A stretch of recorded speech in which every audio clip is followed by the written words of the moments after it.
Hi అండి, అందరూ బాగున్నారా?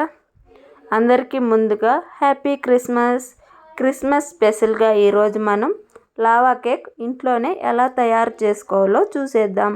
ఫస్ట్ ఒక బౌల్ తీసుకొని అందులోకి కాంచి చల్లార్చిన పాలు 1 కప్పు, 1 స్పూను వెనిగర్ వేసి బాగా విస్కర్తో కలుపుకోవాలి.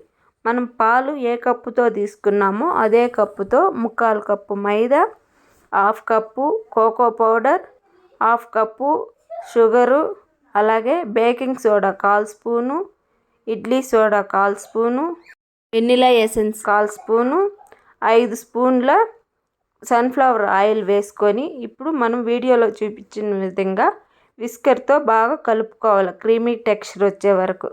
అలాగే గొంతు పొంగనాలు పెనం పెట్టుకొని అందులోకి ఆ మిశ్రమాన్ని సగభాగం వేసుకోవాలి. తర్వాత చాక్లెట్ పీస్ని ఒక్కొక్కటి మధ్యలో పెట్టుకొని మళ్ళీ ఆ మిశ్రమాన్ని ఫుల్గా పోసుకోవాలి.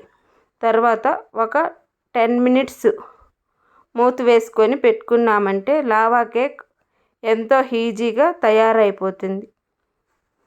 ఇప్పుడు వీడియోలో చూపించిన విధంగా దానిపైన చాక్లెట్ క్రీమ్ ఉంటే ఆ విధంగా సర్వ్ చేసుకున్నామంటే, అలాగే చక్కెర పౌడర్ కూడా వేసుకొని సర్వ్ చేసుకోవచ్చు. మీకు కానీ ఈ వీడియో ఎంతో కొంత ఉపయోగపడితే లైక్ చేసి, షేర్ చేసి, సబ్స్క్రైబ్ చేసుకోండి. మీరు కూడా ఇంట్లో తయారు చేసుకోండి.